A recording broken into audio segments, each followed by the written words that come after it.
Premium Prose India. The greatest stories beautifully retold for today's children presents The Story of Savitri and Satyavan, Episode 1, read by Aisha Mendham. Long, long ago, heroic kings and queens ruled in India, and wise sages roamed the land, performing great sacrifices to the gods and goddesses.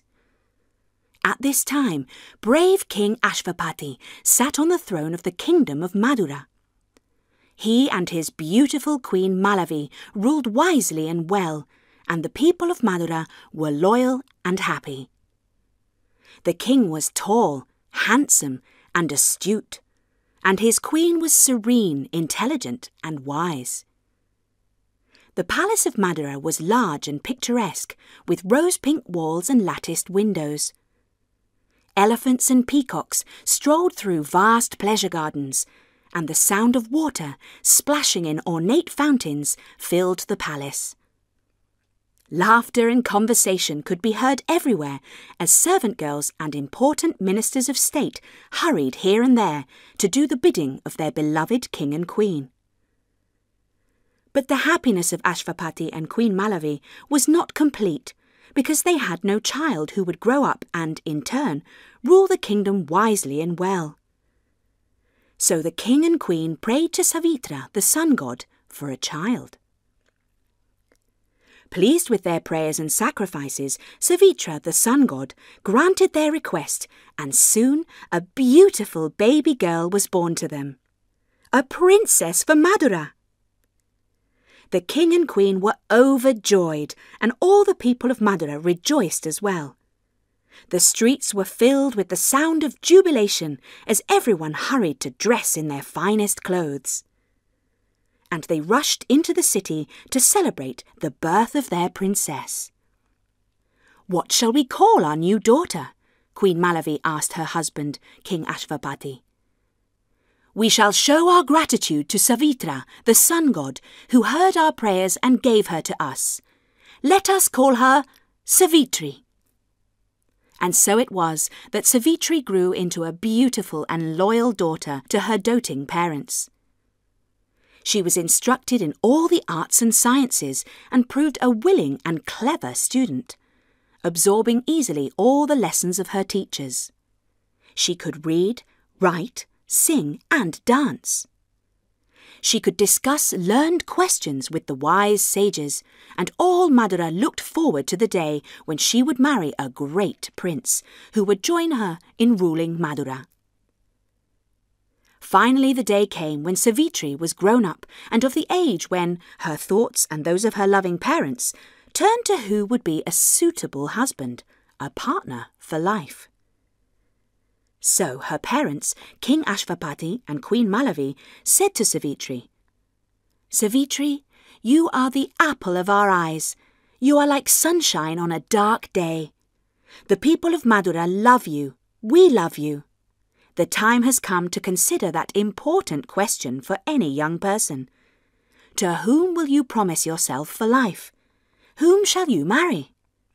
101 great princes from noble families who are suitable matches for you have sent messages asking for your hand in marriage. We have invited them to come to meet you to see who is suitable to become your husband." And so, from that day, princes came from far and wide to seek the hand of the beautiful Savitri. But none was found who could satisfy Savitri. One prince was lazy, another arrogant, a third rough, a fourth weak, a fifth selfish, and so on and on and on. King Ashvapati and Queen Malavi began to despair. Would no suitable prince ever be found? "Oh, father, dear mother," said Savitri, "put your minds at rest, have no fear. This very day I will depart the palace and seek through all the lands for a man who is kind, brave and intelligent, who will be a suitable husband for me." Without another word, Savitri, with a retinue of followers, set out, guided by the gods themselves, to find a husband for Savitri. Little did she know that she was fated to find her love. But she was also to face the hardest test of all. She was to lose him to the god of death 1 year after their wedding day.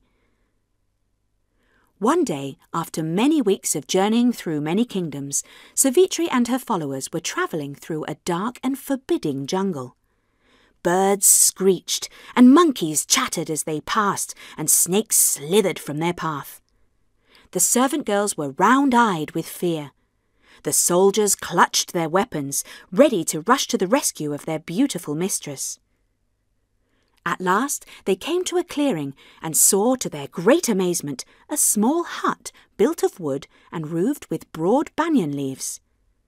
Sitting quietly outside the hut, wearing simple clothes, was an old man and his wife.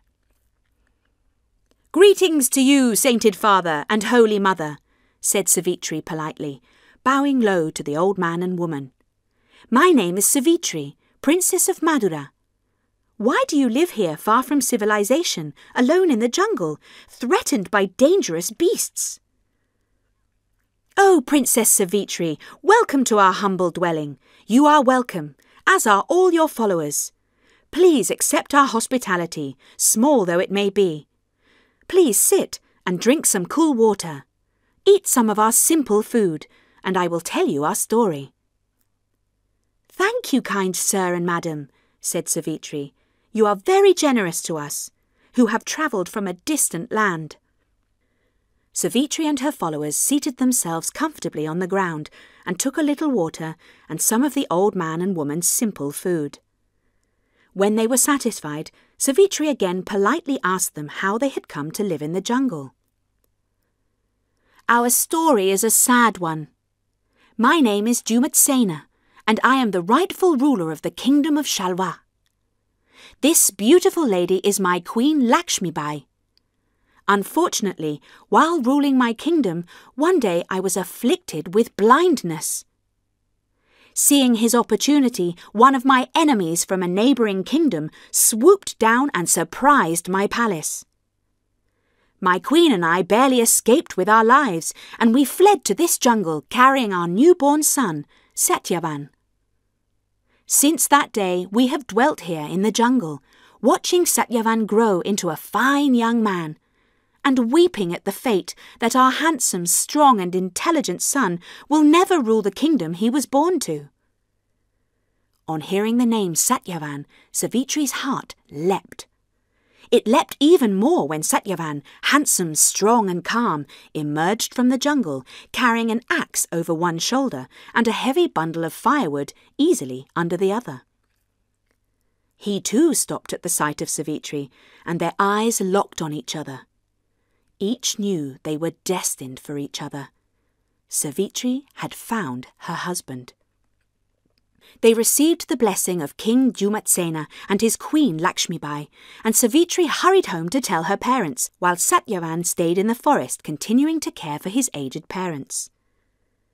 Imagine the mixture of joy and sadness in the palace of the King of Madura, for Savitri had found a husband, but he was a poor dweller in the jungle. She had found herself a prince, but his blind father had lost his kingdom. And worse news was to come. The whole kingdom of Madura could talk of nothing but the story of Savitri and Satyavan, when one day Narada, the holy dweller in heaven, chief devotee of Lord Vishnu, came to earth for one of his regular journeys to see how the world was faring. King Ashvapati welcomed holy Narada and offered him a seat, some water and some fruits. When the Holy One was at his ease, he inquired about the state of the kingdom. King Ashvapati told him the news of Savitri's search for a husband and the eventual outcome, the discovery of Satyavan. "Oh, great king," said Narada, shaking his head sadly, "I have terrible news for you. This match is perfect in every way but one. Savitri and Satyavan are perfectly suited to each other, and, except for one thing, would be destined for a life of happiness and prosperity." "Oh, great sage," said King Ashvapati, "what is the one thing which will prevent their happiness? What great enemy stands in their way? What dreadful fate awaits them? What can be done?" By my holy vision, I can foresee the future, and I tell you this. Without a doubt, exactly 1 year to the day from the time Savitri and Satyavan celebrate their wedding, Yama, the god of death, will claim Satyavan's soul. No force on earth can prevent this from happening. With great sadness in his heart, King Ashvapati summoned the beautiful and modest Savitri into the great hall of the palace to hear the dreadful news directly from Narada. When Savitri had listened carefully to Narada's words, King Ashvapati tried to persuade his daughter to change her mind, to choose someone other than Satyavan as her husband. But Savitri remained firm. Dearest father, holy Narada, my love for Satyavan is wider than the sky and deeper than the ocean.